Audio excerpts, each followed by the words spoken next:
Homely kitchen. ഇന്ന് നമുക്ക് ബട്ടൂര തയ്യാറാക്കുന്നത് എങ്ങനെയാണെന്ന് നോക്കാം.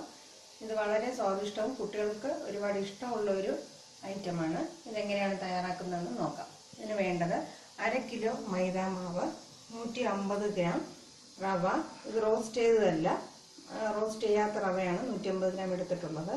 150 ml തൈര്, ആവശ്യത്തിന് ഉപ്പ്, 1 ടീസ്പൂൺ പഞ്ചസാര, 1 ടീസ്പൂൺ എണ്ണ, കുക്കിംഗ് ഓയിൽ വേണം എടുക്കാൻ. വെളിച്ചെണ്ണ ഉപയോഗിക്കുന്നത് അത്ര ടേസ്റ്റ് ഉണ്ടാകത്തില്ല.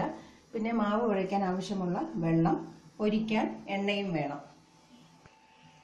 ആദ്യം വലിയൊരു പാത്രം എടുത്തിട്ട് ഡ്രൈ ഇൻഗ്രീഡിയൻസ് എല്ലാം നന്നായിട്ട് മിക്സ് ചെയ്യുക. മൈദാമാവും റവയും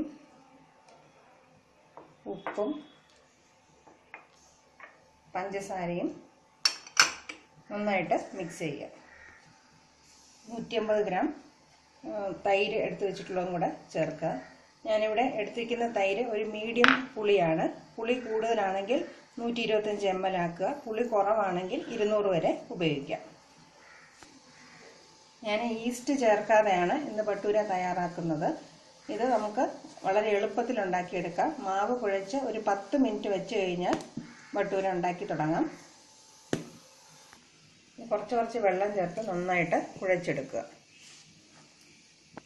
വെള്ളം ഒരുപാടായി പോകരുത്. ആവശ്യത്തിനനുസരിച്ച് കുറച്ചായിട്ട് ചേർത്ത് കൊടുത്ത് നന്നായിട്ട് കുഴച്ചെടുക്കുക.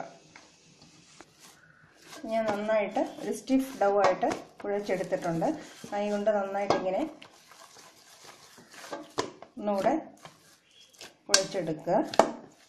അവസാനം ഈ എടുത്തു വച്ചിരിക്കുന്ന എണ്ണയും കൂടെ ചേർത്ത് ഒന്നുകൂടെ നന്നായിട്ട് കുഴയ്ക്കുക.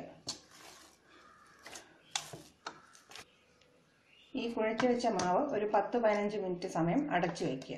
അതിനുശേഷം നമുക്ക് ബട്ടൂര തയ്യാറാക്കാം. മിനിറ്റ് സമയം കഴിഞ്ഞു. ഇനി നമുക്ക് ബട്ടൂര ഉണ്ടാക്കി തരാം. മാവ് നല്ല സോഫ്റ്റ് ആയിട്ടുണ്ട്. ഒന്നുകൂടെ നന്നായിട്ട് കുഴച്ചെടുക്കുക. കുറച്ച് വലിയ ബട്ടൂരയാണ് ഉണ്ടാക്കാൻ പോകുന്നത്. അതിനാവശ്യമുള്ള മാവ് ഇത്രയും എടുത്തിട്ടുണ്ട്. എണ്ണ ചൂടാക്കാൻ വെച്ചിട്ടുണ്ട്. ഇനി മാവ് നന്നായിട്ട് കൈ കൊണ്ടൊന്ന് സ്മൂത്ത് ആക്കിയിട്ട് വളരെ കുറച്ച് മാവിൽ മുക്കി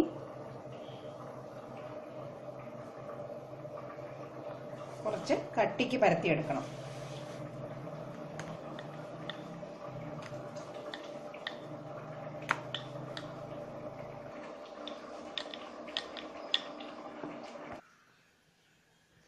എണ്ണ നന്നായിട്ട് ചൂടായിട്ടുണ്ട്. ഇനി കുറച്ച് ഫ്ലെയിം കുറച്ച് വെച്ചിട്ട് ബട്ടൂര ഇട്ട് കൊടുക്കുക. ഒരു സൈഡിൽ നിന്ന് പതുക്കെ ഇട്ട് കൊടുക്കുക. കുറച്ച് കട്ടി, പൂരിയേക്കാളും കുറച്ചുകൂടെ കട്ടിക്ക് വേണം പരത്താൻ.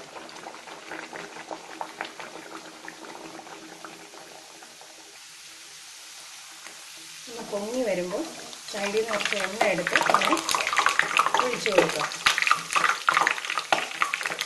ബട്ടൂര നന്നായിട്ട് പൊള്ളി വരാനാണ് ഇങ്ങനെ ചെയ്യുന്നത്. 2 വശവും നന്നായിട്ട് മൂപ്പിച്ച് കോരിയെടുക്കുക. നമുക്കത് എണ്ണയിൽ നിന്ന് മാറ്റാം. ഇപ്പോൾ ബട്ടൂര തയ്യാറായിട്ടുണ്ട്. നന്നായിട്ട് പൊങ്ങി വന്നിട്ടുണ്ട്. വളരെ സോഫ്റ്റ് ആയിട്ടുണ്ട്, ക്രിസ്പി ആയിട്ടുണ്ട്. റവ ചേർത്തിട്ടുള്ളത് കൊണ്ട് കുറച്ചുകൂടെ സമയം ക്രിസ്പി ആയിട്ടിരിക്കും. ഇതിൻ്റെ കൂടെ ചന്ന മസാലയും കൂട്ടി കഴിക്കാവുന്നതാണ്. Thank you for watching my video.